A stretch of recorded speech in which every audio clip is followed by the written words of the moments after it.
Em 2011, o Instituto Lado a Lado pela Vida iniciou a campanha Novembro Azul, com o objetivo de alertar para a importância do diagnóstico precoce do câncer de próstata, o mais frequente entre os brasileiros depois do câncer de pele.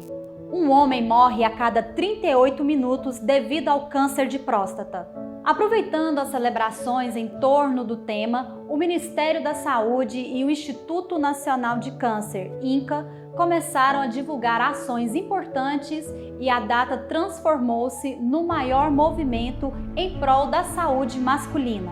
E para contribuir com essa campanha, a Unimed Anápolis preparou um programa especial com 3 episódios exibidos semanalmente.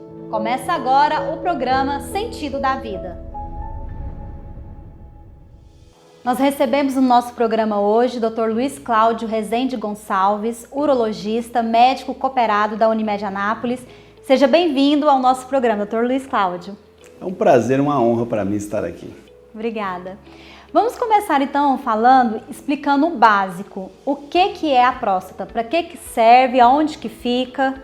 A próstata é um órgão pequeno. Ele tem um formato parecido com uma cabeça de alho, como se fosse uma mexeriquinha ali.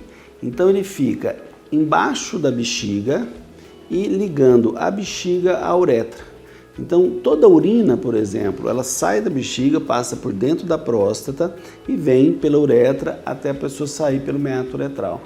E o que significa próstata e por que existe a próstata? A próstata é responsável pela produção de uma parte grande do líquido ejaculatório, do esperma, que são substâncias nutritivas para os espermatozoides. Além do que, o processo final de maturação dos espermatozoides também é feito armazenado ali em vesícula seminal, que é do lado da próstata.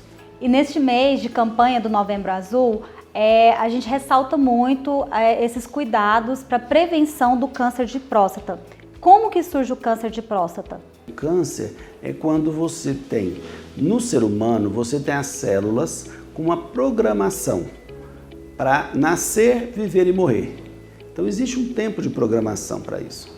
Quando a célula perde essa programação e ela não morre mais, teoricamente fica uma coisa boa, né? A gente ia ser eterno. Não, você tem uma doença, né? Você tem uma perda dessa programação e o tumor, a célula começa a crescer. Só que ela começa a crescer e pode evoluir para te consumir todo o seu organismo para alimentar aquele tumor, né?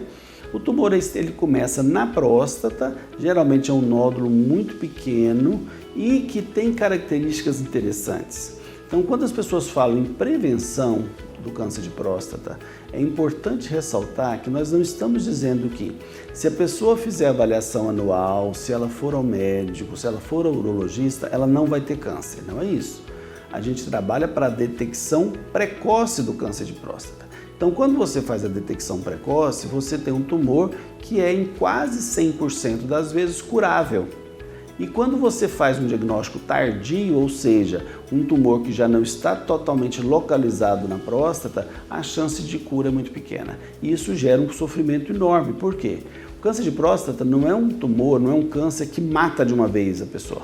Existem cânceres muito agressivos que matam muito rapidamente. Câncer de pâncreas, câncer de mediastino, muitas vezes até câncer de pulmão, dependendo do tipo. Mas o tumor de próstata normalmente é um tempo muito prolongado de doença e com isso gera muito sofrimento ao paciente. A gente vê muito campanhas para a saúde da mulher, para a saúde do idoso, para a saúde das crianças e para os homens. Até então a gente tem o Novembro Azul que está se estendendo para uma campanha de saúde dos homens. Como que deve ser esse acompanhamento da saúde dos homens? A partir de quando? Naturalmente, a tendência do homem é se cuidar menos. A mulher ela é mais organizada, ela é mais metódica. O homem precisa de mais cuidado, tá? Em cuidados mais específicos, numa fase de adolescência, em que você tem algumas questões relacionadas à fertilidade, varicocele, tumor de testículo, que isso acontece no momento muito crítico da vida do adolescente, porque ele é muito frequente em adolescente, é uma idade que os adolescentes ficam com vergonha dos pais. Então, muitas vezes, ele vai mostrar um tumor de testículo, o tumor já está muito grande, já está grande, às vezes você tem metástase, porque são tumores muito agressivos. Existem tumores de testículo que dobram de tamanho a cada 15 dias. Então, é um momento muito importante.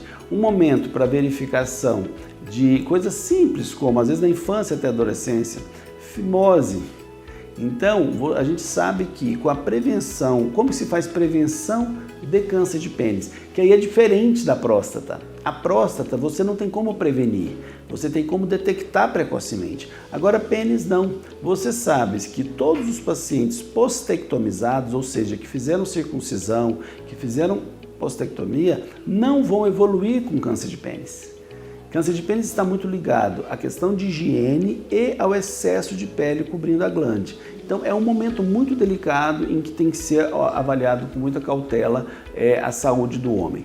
E aí você vem para a fase de meia-idade, que é a partir de 50 anos ou a partir de 45 para pacientes que têm antecedentes familiares de câncer, né? E que você vai avaliar. Então, basicamente o quê? Você vai avaliar questões ligadas à próstata, eu repito, do ponto de vista urológico, né? É lógico que você tem questões intestinais, intestino grosso, que isso também é uma parte que tem que ser avaliada, mas tanto para homens como para mulheres.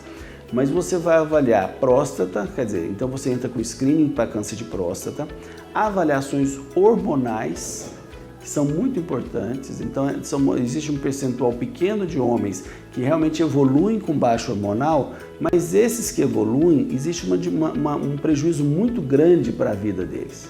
Então, muita gente liga isso só à questão da disfunção sexual, a disfunção erétil, mas não. Você tem alterações de memória, você tem alterações de força muscular. Então, como rotina, a gente faz avaliações de tireoide e de hormônio testosterona, hormônio masculino, né? Então, basicamente isso. E correlacionado, é claro, a questão do check-up cardiológico, que também é muito importante. Isso é o básico que se tem que avaliar na saúde do homem.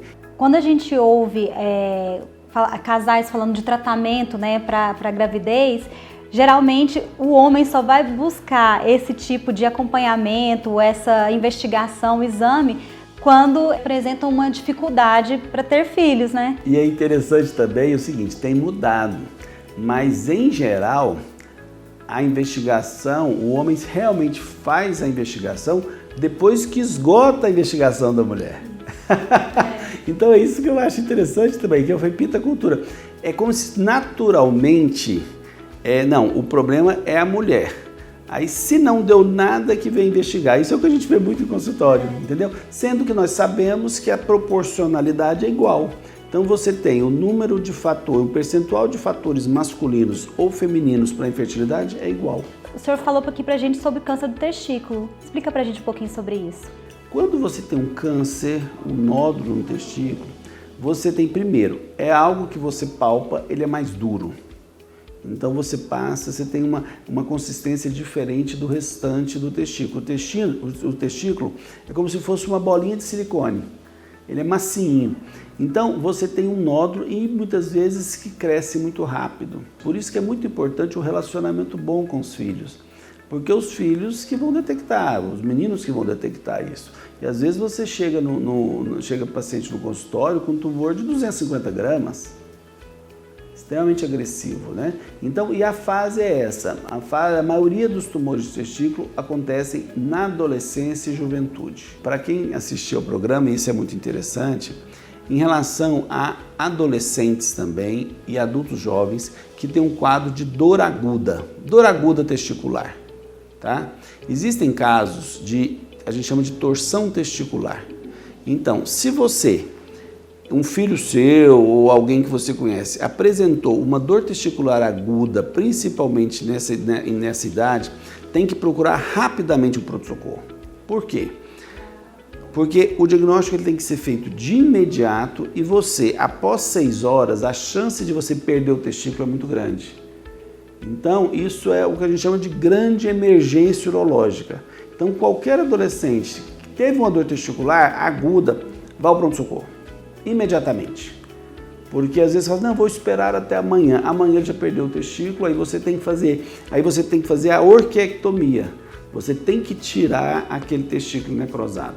É algo também que as pessoas às vezes não se preocupam tanto, né? E é importante, porque essa questão genital ainda tem muito tabu em relação a ela, né? Então assim, não, nem examina, nem olha e tal, então é importante procurar assistência o mais rápido possível. É bom aproveitar esse momento aqui para esclarecer a população. Ótimo. E aí, já que o senhor falou em tabu, nós abrimos uma caixinha de perguntas nos nossos stories, né, durante a semana, e aí os nossos seguidores acompanharam e participaram conosco. Então, uma das coisas que a gente colocou é a questão a respeito da idade. Com qual idade o homem deve fazer o exame, né, para detecção de câncer de próstata, para prevenção? E a maioria colocou que é a partir dos 50 anos, né? Alguns teriam que fazer aos 40 anos, e o senhor vai explicar pra gente, né, em que condições. Outra coisa que a gente colocou lá foi a questão do preconceito. Ainda existe muito preconceito em relação ao exame, né? E se isso afeta, atinge, atrapalha a sexualidade masculina? Consenso pela Sociedade Brasileira de Urologia é 50 anos de idade, mas nós temos casos mais específicos em que você tem antecedentes familiares ou raça negra que é interessante avaliar com 45. Uma pessoa que tem um pai com câncer de próstata, um avô com câncer de próstata, ou um irmão mais velho com câncer de próstata, ele tem uma probabilidade maior de ter o câncer, daí a necessidade de iniciar um pouco mais precocemente o check-up prostático. Preconceito, claro que existe ainda, existe um preconceito, mas repito, isso tem mudado muito, mas a gente trabalha isso com muito profissionalismo, mas sempre tem a gozação. Esse mês é o mês da gozação, né? Agora, em relação a atrapalhar a sexualidade, não existe absolutamente nada a ver, né? Não tem nenhuma relação com isso. A questão da sexualidade, tem muita gente que pergunta assim, vasectomia atrapalha a sexualidade? Então, primeira coisa, a vasectomia não tem absolutamente nada a ver. A questão da ereção, ela é muito ligada a dois nervos, são nervos que passam pela próstata e vão inervar ali o corpo cavernoso, porque o corpo cavernoso ele enche de sangue, né? Então, o pênis ele é um órgão que vai variar o tamanho e a densidade dele de acordo com a quantidade de sangue que tem ali. Então não tem nada, lógico, o exame não altera nada. Como a vasectomia, eu falo, a minha orientação é 3 dias após a cirurgia, o paciente pode ter relações sexuais. É claro que existe a necessidade de ainda se manter método anticoncepcional por um tempo, porque existe um resto aí de espermatozoides que tem que neutralizar. Agora, o que é a questão provavelmente a questão afeta a sexualidade ou tratamento para câncer de próstata? Okay? Tem lógica essa pergunta. Então nós temos, primeiro falando também que para patologia benigna, que é a hiperplasia benigna da próstata, não é câncer, mas muitas vezes a pessoa precisa operar porque a próstata cresceu e aí tem algumas indicações específicas. O paciente às vezes começa a urinar sangue, o paciente cria um cálculo dentro da bexiga, ou ele pode até entrar em insuficiência renal por retenção urinária, ou ele não consegue urinar e tem que passar uma sonda. Isso são indicações, ou começa a fazer infecção urinária de repetição. São indicações de cirurgia, mas cirurgia benigna, em que você não tira a próstata toda, tira só a parte crescida de dentro e facilita o fluxo, tá bom? Isso não tem nada a ver, não altera nada a parte sexual. Inclusive tem trabalho já que fala assim, a incidência de disfunção sexual pós-cirurgia de joelho ou pós-cirurgia de próstata é igual. Doutor, quero agradecer aqui a sua participação no nosso programa. E, para encerrar, qual mensagem que o senhor deixa para todas as pessoas que estão nos assistindo? A mensagem que eu deixo é o seguinte, o mundo está evoluindo, nós estamos evoluindo, eu acho que a gente precisa evoluir o corpo, evoluir como tecnologia, mas evoluir a cabeça e o pensamento também. Então que os homens se previnam. Hoje nós sabemos que teremos tecnologia em algumas décadas para vivermos mais de 100 anos. E nós vamos viver também, daqui a algum tempo, com tratamentos absolutamente inovadores para todos os tipos de câncer. Eu acho que as pessoas têm que ficar atentas, se informar e evoluir. Programa Sentido da Vida. Realização Unimed Anápolis. Cuidar de você, esse é o plano.